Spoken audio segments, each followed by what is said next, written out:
বিশ্বনবীরে বললেন, আমার ইব্রাহিমের উপর একটার পর একটা পরীক্ষা আমি নিয়েছি, ইব্রাহিম প্রতিটা পরীক্ষায় পাস। আর খুশি হয়ে আমি বললাম, ইব্রাহিম আমি তোমার নেতা বানায় দিলাম। Allah put Sayyidina Ibrahim in some tests and trials, and Sayyidina Ibrahim successfully overcome all the tests. Allah said, Ibrahim, I'm gonna make you the leader. Ibrahim, আমি তোর লিডার বানাই দেব। এই ফলাফল স্বরূপ তোমার আমি গোটা বিশ্বের নেতা বানাই দিব। I'm gonna make you the leader. এজন্য সাইয়েদনা ইব্রাহিমকে নেতা বানাই দিলেন কে? একটার পর একটা পরীক্ষা তিনি দিয়েছেন। একটাও সাধারণ পরীক্ষা ছিল না, সব ভয়ঙ্কর পরীক্ষা।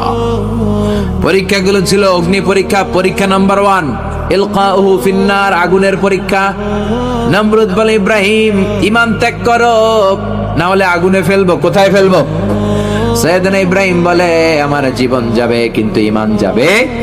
ঈমানের পথে অবিচল থেকে আমার মরণ যেন হয়।